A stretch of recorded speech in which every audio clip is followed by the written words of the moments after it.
Sông Lam hỏi, đây nha cả nhà, Sông Lam hỏi nè, ngày 2 tháng 8 sẽ được đưa ra xét xử vào thời gian nào? Đây là ngày 12 tháng 8 nhé.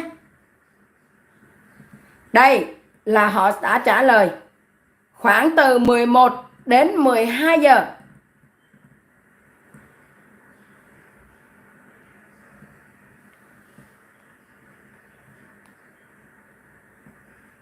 Thứ nhất, họ sẽ nói với Sông Lam rằng những người này sẽ bị truy tố theo nhiều gì. Đó là 117 khoản 2 liên quan đến hành vi cố ý gây thương tích nghiêm trọng, khiến cho việc đe dọa một người với ý định đe dọa hoặc ép buộc người đó hành động trái với ý muốn của họ trở thành một hành vi phạm tội.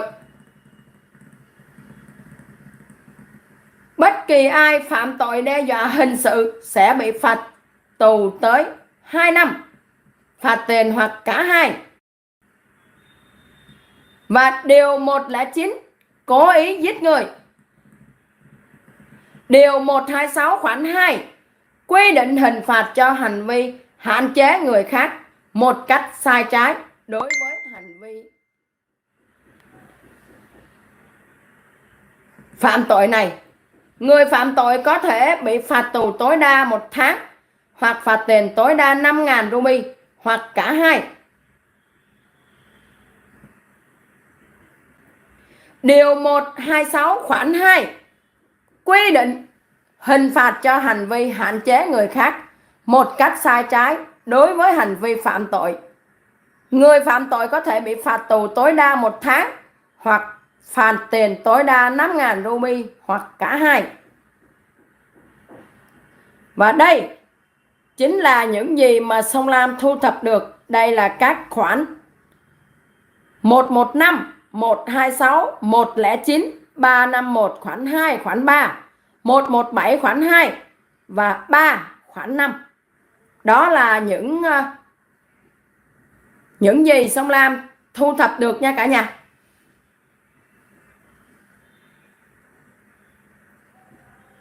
Và Sông Lam có hỏi ý kiến của họ. Đây nha cả nhà. Alo. Em biết rồi.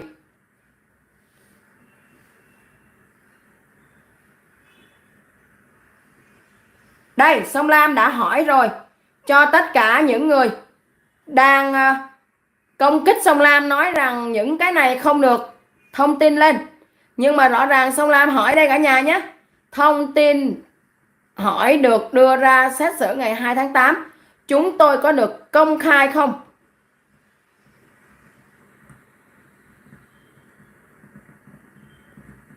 Dạ, được công khai không? Dạ, con đọc nhỏ nhẹ nha. Rồi, được công khai không? Dạ. Dạ, đây, họ trả lời con đây nha cả nhà. Vâng, bạn có thể làm được, không vấn đề gì. Đó, đây là con hỏi nhé. Và rõ ràng là luật sư họ đã nói với con là không có vấn đề gì.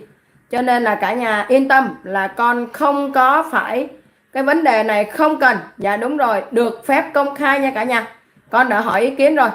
Cho nên là tránh trường hợp cho những ai công kích con tiếp tục. Thì đó, con đã xin phép rồi nha cả nhà. Đó, rồi bây giờ con xin phép sẽ phân tích cụ thể về những cái điều luật mà tòa. बोध गया, बौद्ध धर्म का पवित्र केंद्र, जहां शांति की जगह आजकल एक अनोखा विवाद गूंज रहा है। वियतनाम से आए भिक्खु मिन तोय और उनके समर्थक और विरोधी यूट्यूबर्स की लड़ाई ने बोध गया को हिलाकर रख दिया है। ते हैं क्या है ये पूरा मामला।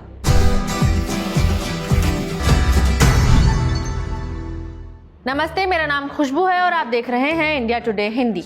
25 अप्रैल 2025 से वियतनामी भिक्खु मिन तोय बोध गया के भंसाली ट्रस्ट में 30 से ज्यादा अनुयायियों के साथ ठहरे हैं। बौद्ध धर्म की 13 दुतांग परंपरा के लिए मशहूर मिन तोय को उनके समर्थक अगला बुद्ध मानते हैं। उनके साथ उनके अनुयायी और दर्जनों वियतनामी यूट्यूबर्स भी यहाँ डेरा जमाए हुए हैं। कुछ यूट्यूबर्स मिन तोय को संत मानते हैं तो कुछ उन्हें प्रचारबाज कहते हैं। ये यूट्यूबर्स भंसाली ट्रस्ट के बाहर सुबह शाम लाइव स्ट्रीमिंग करते हैं, जिसे वियतनाम में लाखों लोग देखते हैं। उनके अनुयायी चाउ ना चा बताते हैं, मिन तोए मेरे मास्टर हैं। वे दिन में एक बार सुबह भिक्षा में खाना खाते हैं, कभी लेटते नहीं, सोते भी बैठे बैठे हैं। वर्षावास के लिए रुके हैं, वरना जंगलों में रहते हैं। मिन तोए दिसंबर 2024 में वियतनाम से पैदल चलकर भारत आना चाहते थे, लेकिन म्यांमार में प्रवेश न मिलने पर हवाई मार्ग से बोध गया पहुंचे। वो और उनके अनुयायी पुराने और फेंके हुए कपड़ों को सिलकर पहनते हैं। स्थानीय लोग बताते हैं कि वो शमशान से मुर्दों के कपड़े बटोर कर लाते हैं। खास पहनावे की वजह से स्थानीय लोगों ने उनका नाम गुदड़िया बाबा रख दिया है। उनके समर्थक और विरोधी यूट्यूबर सुबह 4 बजे से भंसाली ट्रस्ट के बाहर जमा होकर लाइव स्ट्रीमिंग करते हैं। पहले इनकी संख्या कुछ 30 थी, अब ये 1.5 दर्जन बचे हैं। मिन तोए के समर्थक और विरोधी यूट्यूबर्स के बीच 3 बार हिंसक झड़पें हो चुकी हैं। मई 2025 में 2 महिला यूट्यूबर्स के बीच मारपीट हुई, फिर चिल्ड्रन पार्क में चाकू चले। जून में स्टिक और हथियारों से हमला हुआ। 15 जुलाई की वारदात में ले अन तुआन नाम के वियतनामी यूट्यूबर ने आरोप लगाया कि सुबह के वक्त उस पर 4 लोगों ने चेन से हमला किया, जिसमें उसका सिर फट गया और उसके साथी की नाक टूट गई।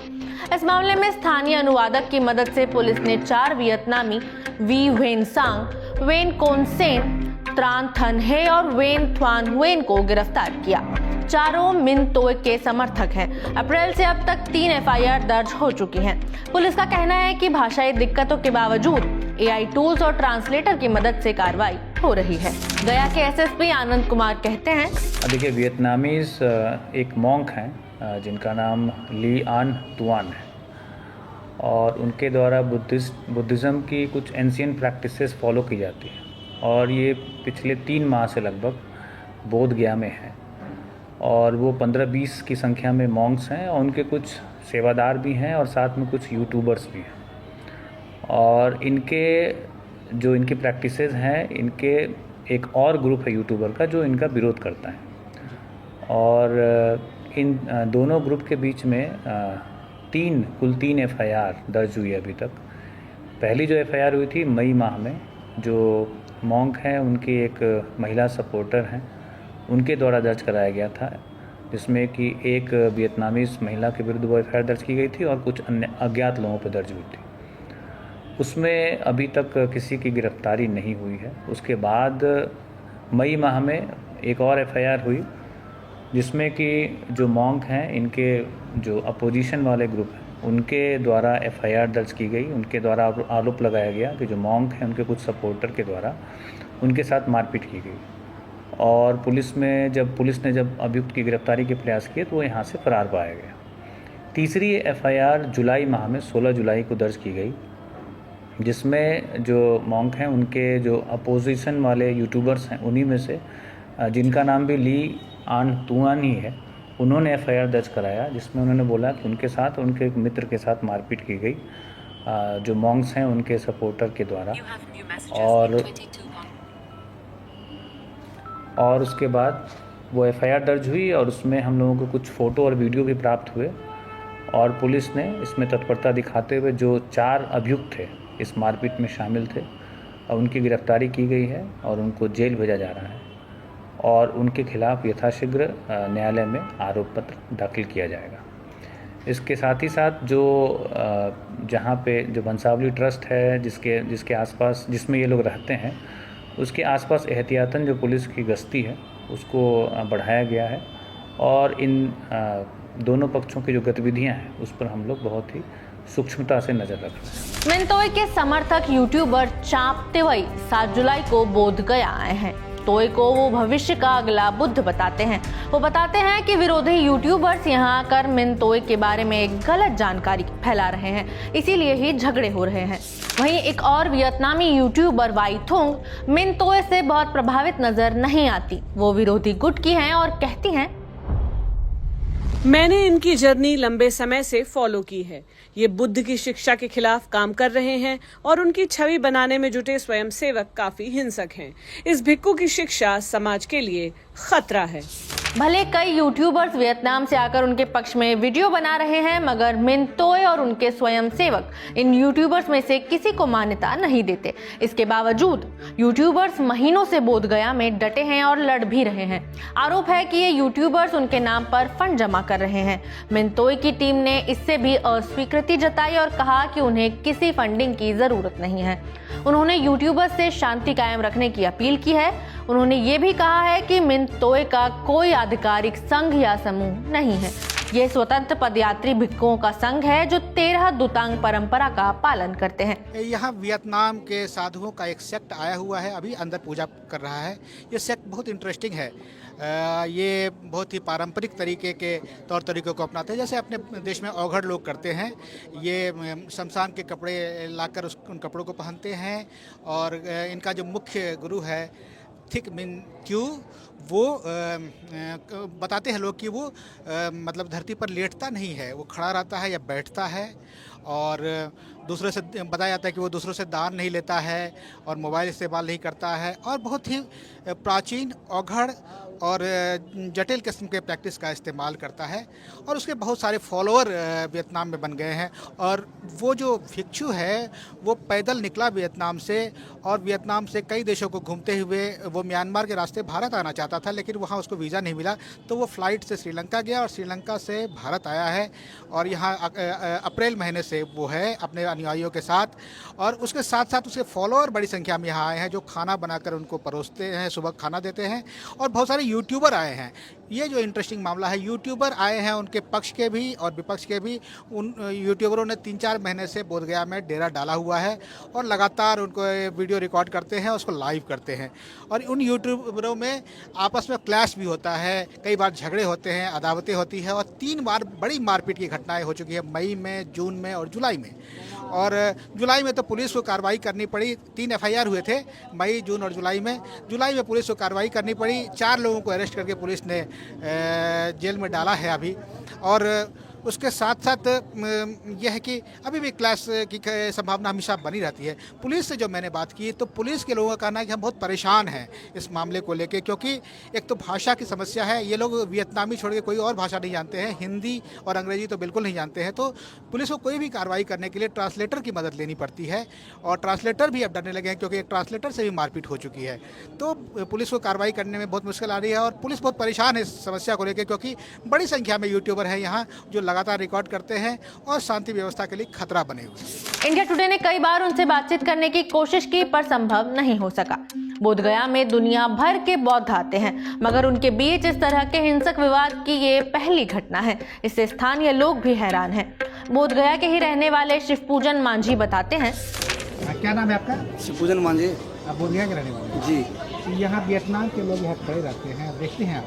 देखते हैं सुबह क्या शाम। करते हैं? ये लोग अपने में बोला बोली खेलता है। क्या करते हैं? बोला बोली बोलता अपने में, ये करना वो करना, वो है एक दूसरे से लड़ना। झगड़ा भी होता है? हाँ, अपने झगड़ा करता है लोग। पहले कभी देखे ऐसा? पैसा पहले नहीं हुआ, कभी नहीं। ये जो झगड़ा हो रहा है तो उससे क्या दिक्कत दिक्कत होता है कि अपने में लड़ता तो देखता है कि टूरिस्ट लोग आता है अपने में लड़ता तो देखता है कि क्या बात है। पुलिस ले गई, कितने और ले गया। बोधगया में मिन तोय का आध्यात्मिक ठहराव यूट्यूबर्स की हिंसा की वजह से विवादों में है। क्या ये झगड़े शांति के इस केंद्र को बदनाम कर रहे हैं या सिर्फ सांस्कृतिक गलतफहमी है? आपकी राय हमें कमेंट बॉक्स में जरूर बताएं। वीडियो में इतना ही, शुक्रिया।